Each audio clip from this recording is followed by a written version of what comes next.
La retraite, ce mot composé de 3 syllabes si simple dérange la conscience des individus pour des raisons que l'on ne peut avec exactitude expliquer. Partout dans le monde et au Tchad, la retraite intervient à un certain moment de la vie active d'une personne ayant servi avec dignité et abnégation l'administration publique ou privée dans son pays. Au Tchad, l'âge de la retraite est fixé à 65 ans. L'admission à la retraite est donc considérée comme une obligation sociale. Elle reste valable pour tous.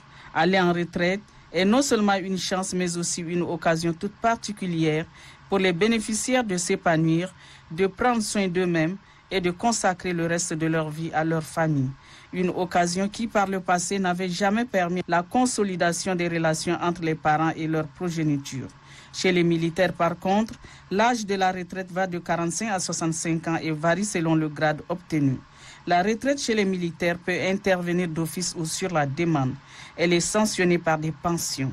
Si précédemment, les pensions allouées aux militaires retraités sont dérisoires, l'on doit de nos jours s'en réjouir, car avec l'engagement des autorités de transition, leurs pensions ont été révisées et leur seront directement versées par la Caisse des retraités militaires, CARMI. La CARMI, c'est l'affiliation et l'immatriculation des pensionnés militaires et des ayants droit, et la liquidation des pensions et des affiliés ou des ayants droit, pension des retraités, pension d'invalidité, pension de réversion, la gestion des risques professionnels des militaires. Dans les normes des choses, aller en retraite ne doit aucunement avoir une répercussion négative sur la vie de l'intéressé, moins encore être compris comme une baisse des ressources pour la survie.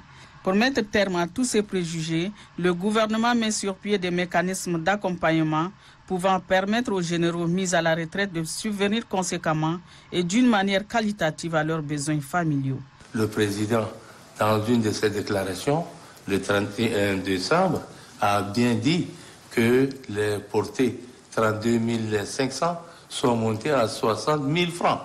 Donc, ce qui veut dire que ça a révolutionné les pensions militaires, les retraités. Pour le moment, les généraux mis à la retraite, y compris moi-même, donc on nous a accompagnés.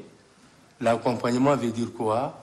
14 mois de notre salaire indiciaire, ce que nous percevons à l'époque, et 6 mois de départ et 3 mois de retour, qu'ils viennent percevoir leurs droits sociaux, c'est 23 fois ce qu'ils gagnaient à l'époque. En plus, les généraux reçoivent 3 agents de transmission, c'est-à-dire 2 gardes-corps et un chauffeur, et un passeport diplomatique. Et chaque 5 ans, ils ont une voiture et ils ont des soins médicaux. Il faut signaler que la décision de mise à la retraite des officiers est généralement prise par décret du président de la République et celle concernant les autres catégories par arrêté. Cette fois-ci, elle relève purement de la compétence du ministre des Armées.